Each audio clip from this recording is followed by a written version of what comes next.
Hello everybody. Today we're going to be looking at the nightmares and horrors behind Don't Starve Together. Some people, including the tags of the game, brand Don't Starve Together as a survival horror game, but I'm inclined to disagree with that. When I hear the term survival horror, I think of stiff cameras, tank controls, and abject monster design. No, what I would class the game as is a survival game with horror elements. As I've spent many years playing Don't Starve Together, there's not a whole lot that scares me anymore, but that doesn't mean the game is clean from anything scary or unnerving. There's a lot of stuff in this game that still gives me chills to this very day, and I'm going to be showing some of them to you today.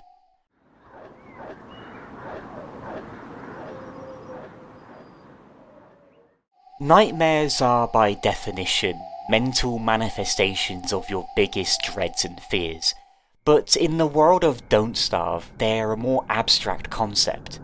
In this world, the things that lurk in the dark, the things that pop in and out of the corner of your eye may be more than just your mind playing tricks on you. We all know about the eyes that watch you in the darkness, the skittish Mr. Skits that scurries away whenever you get too close, and of course, the ever-present Night Watcher, something that's appeared in several places, both in the Constant, outside of the Constant, and even in the real world. Its significance is something we're yet to realise, but all of those are nothing more than ambient, harmless effects. If you were to slip ever deeper into your dwindling sanity, however, you'd start to see that not everything is a facade. The Night Hand. If your sanity ever gets too low, the darkness itself will creep out towards the light and try to snuff it out, making sure you're closer to being embraced by it. By design, these things are creepy, spindly arms with wicked fingers, harmless to you directly, even scared of you since they flee at your approach, but still something that hopes to edge you ever closer to your eventual demise. When out at sea, you'll even meet its seafaring cousin, Wavy Jones. A sillier name, but much like the Night Hand, this crazy-haired freak will attempt to harass you indirectly by messing with your boat and all of its attachments, lowering sails, snuffing out fires, and even unplugging leaks. The Night Hand itself kinda reminds me of, and I'm sure a lot of you will not get this reference, Eversion. I really don't want to spoil how they remind me of that game, but the Night Hands provide an introduction to the player that the shadows are more than something to startle you, but the crawling horror shows the player that the shadows themselves can cut deep. Only appearing when your sanity is near its lowest, the crawling horror lumbers towards the player at a slow but determined pace, easily outran but relentless in their onslaught. Get too close and they'll chomp at you with their wicked bite. Try attacking them and they'll teleport away, but always nearby. Felling one of these foes will restore your mind, reassuring you that they can be defeated, that the shadows are mortal, just like the survivors are.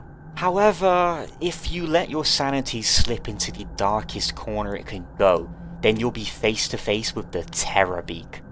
This colossal nightmare is the antithesis of the crawling horror. Instead of slowly lumbering after you, they rip towards you with terrifying speed. Still dodgeable if you keep moving, but even more relentless than the crawling horrors. Their bite also deals significantly more damage too, so make sure you're not unarmored when unwell. Your reward for felling this variant is a much higher sanity restore, usually enough to bring you out of the threshold for the shadows to attack, but they can all be killed. Use well-timed attacks, proper equipment, and most importantly, utilizing the hefty time they take to attack and occasional taunts they perform to single them out during combat.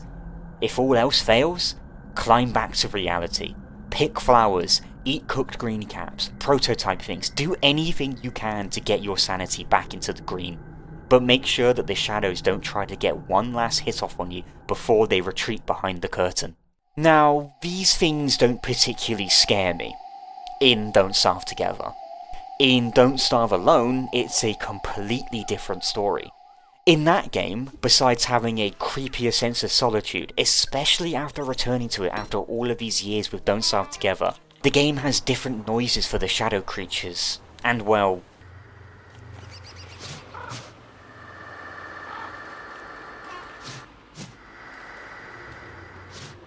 Yeah, that scares me. I really wish they would bring back these unnerving noises to Don't Starve Together, because they genuinely get to me. But what are these things? They're more than simple hallucinations, since those never leave marks. These are something worse than that, something way worse. Well, if you want answers to that question, look no further than right below your feet into the dark caves below. Search around long enough and you'll find the ruins of a long-lost civilization. Look hard enough among the ruins and you'll see even more aberrant creatures and horrors manifested from the same stuff the terror beaks and crawling horrors are. There's even weird statues of crustacean-like creatures that bleed the stuff when the activity in the ruins is at its peak. You need to only look for the deepest parts of the ruins to find exactly what they are. The creatures you see forever stalking you, they are what remains of the civilization that once lived here, possibly many years before we moved in. Their skin, their shells, shed, and what was left behind was a literal shadow of their former selves, forever bound to stalk the caves and forests of the Constant. Eternal life, but for what? Sure, the nightmares we see in-game don't resemble the statues of the ancients, except for these ones, but that's because these shadows can manifest as abstract forms of whatever they wish, including simple statues. If you are to make marble sculptures of particular chess pieces, you'll notice that during a new moon, when the moon itself is at its least visible, the statues quake and rumble. Breaking these statues reveal what to me are the most monstrous forms of shadow creatures we can see. Their initial forms are nothing to gawk at, just simple shadow variations of clockwork enemies already seen in the game. But kill them in a group and let them power up, and you have what might be the most wicked looking things in the game. Seriously, when I first saw the leveled up Shadow Knight, I was really creeped out, and I still am to this very day. There are, of course, more shadow monsters to look at. Larger, lurking ones that dwell in the ruins, as well as the Ink Blights, an offshoot of the nightmares that can only slip into this world when the time allows it. These primal nightmares are not particularly scary, but also a topic for another time. For now though, we've spoken about the nightmares enough. It's time we leave the shadows, and look towards the horrors of the moon.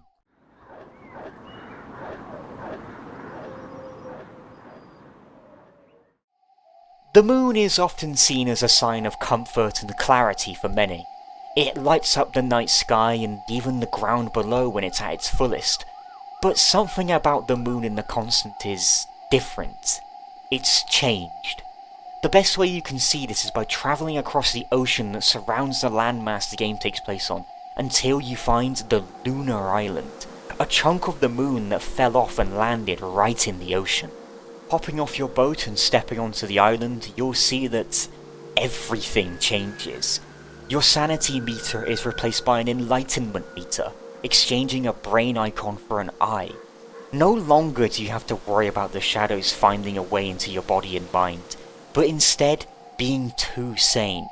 You see, having a high sanity translates to having a high enlightenment, but a low sanity means your enlightenment will be low as well. It's like the least sane you are, the safer you are from seeing the truth. But if you are to be at a high level of enlightenment, your character takes on an awestruck appearance, in stark contrast to the usual insane headaches. It's like they're seeing something they never knew they could see, in a pure lunatic state. But the island itself, it's alien. Large pale trees and glassed surfaces everywhere. But the most notable features are living dragon fruits? Sentient carrots? These ain't scary, these are adorable. It's like the moon was able to animate something inanimate. We'll come back to that. Circling back to enlightenment, if it gets too high, you'll start seeing something known only as gestalts. Odd, childlike ghosts that prance around the island, whispering to the survivors. They seem harmless and kind of playful, until your enlightenment gets way too high. Much like with nightmares when your sanity gets too low, the gestalts will rush over to attack, taking on a more sinister appearance after they do so. But this attack does nothing more than but make you lose consciousness. Take too many hits of them and you'll just fall right asleep. No marks on your body, no damage taken. these Gestalts seem way more harmless than nightmares. Exploring the island some more, you can find spiders. However, these spiders look a bit different to their mainland counterparts. They employ a ranged area attack instead of the usual lunges and bites, but their appearance is something unlike anything seen in the game. They look almost petrified, mouth stuck in a toothy grin, and the spider den itself. Are those the legs of a spider queen? Twitching? Is it still alive? Stuck inside a rock-like structure? Constantly birthing these monstrosities? This island went from cute to creepy a bit too fast. As you spend more time on this island, eventually you might even have a hound attack. Nothing out of the ordinary here, just your regular old hounds, but once you defeat them, their bodies remain.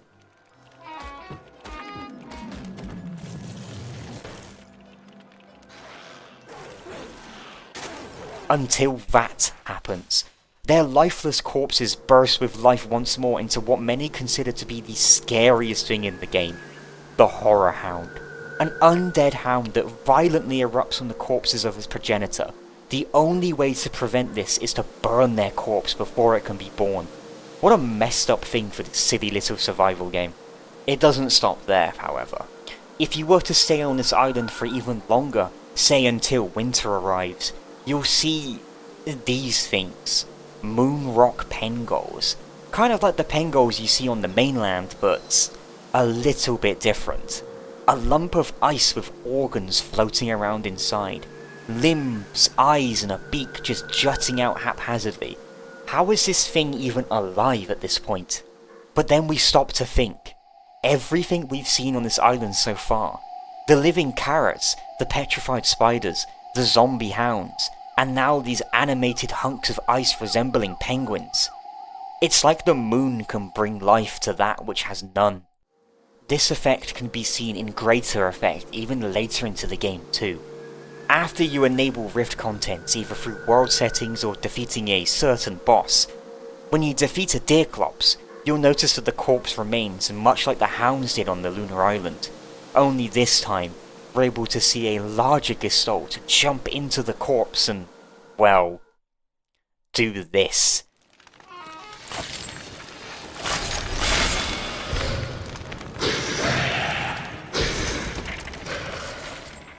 This creature is possibly what I find the creepiest in the entire game. The Gestalt puppets around the Deerclops' corpse into this new, sick, twisted form. Shards of ice painfully jutting out of its body, including the gaping eye socket, now empty because you just stole it when you killed it the first time around. I wonder if the original creature is still alive during this, or if it's purely the Gestalt using its body as a skin suit. I hope not. No matter how much I hate the Deerclops, I wouldn't wish this upon it. So, hang on a moment. This proves to us that the Gestalts are able to possess things once they're inanimate. Does this mean that the smaller ones are able to possess smaller things, like hounds, pangolls, spiders? So does that mean when the Gestalts attack us, they're not trying to put us to sleep for some cute reason, they're trying to possess us, but because we're still alive, they just fail? Well, good thing they can't possess our corpses when we die on the island, right? Well, that's probably because our corpses, a skeleton, isn't enough to be possessed.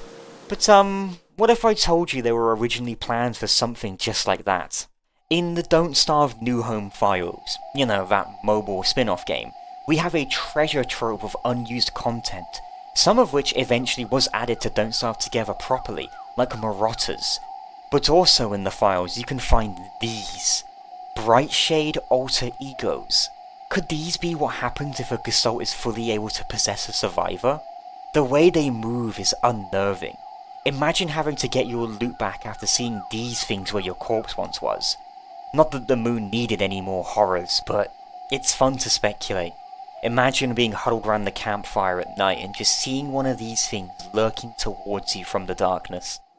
Oh, but how could I forget? The moon itself? The reason most likely everything here is the way it is? The moon is alive. It's not just a big rock in the sky. Its name is Alter, and its hue is able to corrupt whatever it reaches. Don't Starve has now entered cosmic horror territory. The idea of an entire celestial body being alive is straight out of Lovecraft. There is no way to defeat it, and it's always above you, staring at you with its one solitary eye. Of course, like how there are way more shadow creatures out there I didn't mention, there are also way more lunar creatures too, but I mainly focus on the ones I personally find the most unsettling. Plus it saves some more for you to find on your own, doesn't it? You know, the whole altar situation kinda reminds me of the trickster moon god from Fear and Hunger 2 Termina.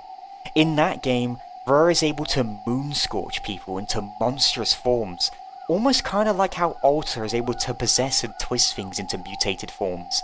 Please don't look up that game if you're a kid or easily disturbed, it's really not for the faint of heart. The nightmares in Don't Starve Together are an ever-present fear for newcomers, and to me, there still exists some that freak me out to this very day. The horrors, on the other hand, those get to me no matter what. I'm super glad Clay went into more horrors as time went on, and really wish they can continue to adapt to it in the future. Maybe do some more things to make the nightmares a little bit more scary too. The topic of horror in Don't Starve is one that really deserves some more love. The best place to start is to bring back those creepy and ambient noises from Solo. For now though, I'll see you guys in the next video. Let me know what other spooky topics you'd like for me to talk about. I want to get really festive with this Halloween season.